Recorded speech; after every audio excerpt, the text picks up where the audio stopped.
ये तो दोस्तों वीकली रिव्यू लेकर आपके सामने हाजिर हूं, जिसमें हम फंडामेंटली और जियोपॉलिटिकली मामलात को टेक्निकली रिलेट करते हुए फाइनेंशियल मार्केट्स को स्टडी करते हैं। और आज के स्पेशल टॉपिक के अंदर हम गोल्ड, सिल्वर, बिटकॉइन और ऑयल को डिस्कस करेंगे और साथ ही साथ ईरानियन करेंसी के ऊपर भी डिस्कस करेंगे। क्या ये परचेज करनी चाहिए, क्या ये टाइम है सही कि ये परचेज करके हमें होल्ड करना चाहिए या नहीं। तो इस तरह की फ्रूटफुल वीडियो से अगर आपको पास्ट में फ़ायदा होता रहा है तो हमारे चैनल को सब्सक्राइब कर लें और वीडियो को लाइक लाजमी कर दिया करें, क्योंकि ये हमारे मोटिवेशन का एक जरिया रहता है। तो चलते हैं फंडामेंटली थोड़े से मामलात को देख लेते हैं कि फंडामेंटली मार्केट के अंदर इस वीक यूएस की तरफ से सिर्फ पीपीआई का एक स्ट्रॉन्ग डाटा देखने को मिल रहा है। बाकी सारे के सारे नॉर्मल डाटाज हैं जो कि मार्केट में इतना खास वॉलेटिलिटी नहीं लेके आएंगे। लेकिन जियोपॉलिटिकली मामलात को अगर देखा जाए, जिसमें पाकिस्तान ने काफ़ी बड़ा किरदार अदा किया है पीस को बरकरार रखने के लिए, जो कि इस वॉर फंडामेंटल के अंदर काफ़ी गर्मा गर्मी लेके आ चुका था यूएस और ईरान के हवाले से, जो कि जेडी वैंस जो है जाने से पहले ये बात क्लियर कर चुका है कि हमारी निगोसिएशन फेल हो चुकी है। यानी आने वाले जो 2 वीक्स जो कि सीज फायर के हवाले से थे वो सीज फायर रहेगी, लेकिन फाइनेंशियल मार्केट्स इसको कैसे ऑप्ट करेंगी और कैसे रिएक्ट करेंगे इसके ऊपर हम सेपरेटली गोल्ड सिल्वर को डिस्कस करेंगे और ऑयल मार्केट को डिस्कस करते हुए हम बिटकॉइन यानी क्रिप्टो इंडस्ट्री को भी देखेंगे। ये जो 2 वीक्स का सीज फायर है, इसका मतलब ये नहीं कि वॉर थम चुकी है। वॉर का मामला इससे ज़्यादा गर्मा गर्मी इख्तियार कर सकता है आने वाले 2 वीक्स के बाद, जो कि मेरी स्टडीज़ और मेरे एनालिसिस जो बता रहे हैं कि ऑलमोस्ट हज के दौरान या हज से पहले या हज के फ़ौरन बाद मजीद एक्सट्रीम वॉर हमें देखने को मिल सकती है और इसके अंदर बहुत बड़ी गर्मा गर्मी देखने को मिलेगी। एक और चीज़ आपको मैं डिक्लेयर करता चलूँ कि यूएस की तरफ से जो ग्राउंड इन्वेजन की तैयारी थी उसके लिए पॉज लाना लाजम था। वो पॉज आ चुका, जो कि सीज फायर के हवाले से था, और बीच में निगोसिएशन का जो वीक गुजरा ये भी इंक्लूड होकर इनको 3 वीक्स का पॉज मिला है। ऑलमोस्ट 3 वीक्स, और 3 वीक्स की जो ग्राउंड इन्वेजन की जो तैयारियां थी, जो कि 50,000 मिलिटेंट्स को अब बीच में इन्वॉल्व किया जाएगा, यानी कि ट्रूप्स जो हैं वो स्लाइटली आहिस्ता आहिस्ता ईरान में दाखिल होंगे और ग्राउंड इन्वेजन की पूरी तैयारी करके इस वक्त आर्मी उनकी बैठी है। अब्राहम लिंकन जो कि इनका सबसे बड़ा बेड़ा है, वो करीब तरीन ले गए हैं इस चीज़ को मज़ीद एस्केलेट करने के लिए, ताकि इनके लिए आसानी रहे। लेकिन ये चीज़ ईरान की तरफ से बाकायदा तौर पर अनाउंस कर दी गई थी कि हमें पता है कि ग्राउंड इन्वेजन होगी, हम पूरे तरीके से तैयार हैं। यानी कि उनके दाखिल होते ही उनको बहुत बड़ी शिकस्त भी हो सकती है और इस शिकस्त का नतीजा मजीद इस चीज़ को गर्मा गर्मी लेके आएगा।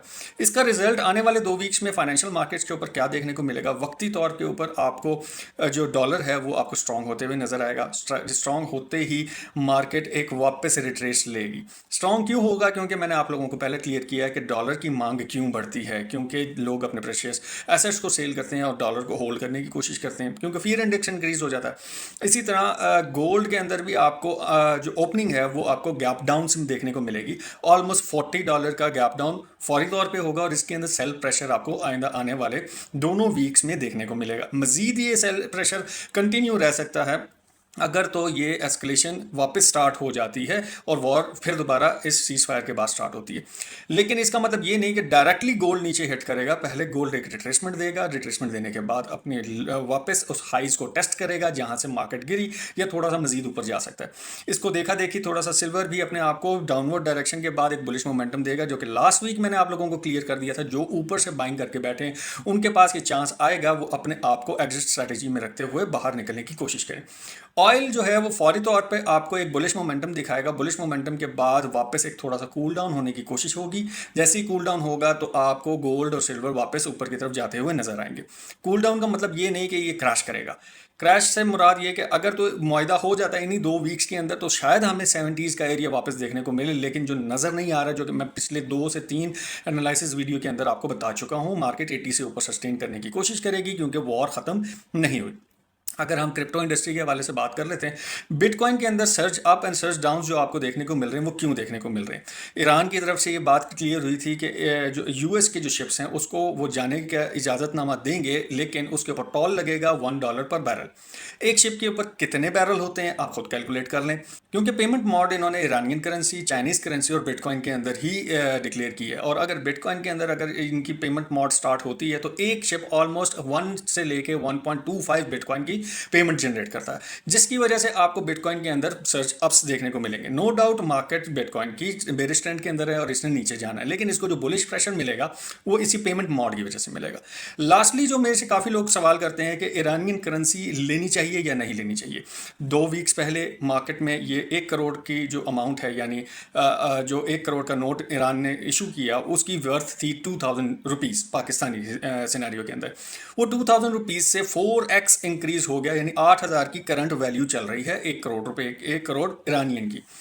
वो इस टाइम ब्लैक होने की वजह से, शॉर्टेज होने की वजह से 12,000, 14,000, 18,000 का भी इस टाइम मार्केट के अंदर सेल आउट हो रहा है। ये वही सिनेरियो है जो कि चांदी के अंदर देखने को मिला था हमें, और चांदी की जब हाइप बनना शुरू हुई थी वो ब्लैक में इंट्रोड्यूस होना शुरू हो गया था। थोड़ा सा इंतजार करें, मार्केट को कूल डाउन होने दें, मार्केट में सप्लाई आने दें। जैसे ही ये कूल डाउन होता है तो आप इन्वेस्टमेंट करें, लेकिन ये शॉर्ट टर्म नहीं रहने वाली कि आप 2, 4, 5 महीने, 6 महीने रखेंगे और आपको इसका फायदा हो जाएगा। इसको अगर आपने होल्ड करना है तो कम से कम 2 to 3 ईयर्स, 4 ईयर्स, 5 ईयर्स तक आप इसको होल्ड करेंगे तो तब जाकर आपको इसमें फायदा नजर आएगा। नो डाउट छोटी सी इन्वेस्टमेंट आपकी एक बड़ी प्रॉफिटेबिलिटी बनेगी, लेकिन एकदम से देखा देखी कि जी सब ईरानियन करेंसी के पीछे पड़े हुए हैं तो आप भी ले लें और इतने ब्लैक प्राइजेस के अंदर लें तो ये गलत रहेगा, ये सही नहीं है।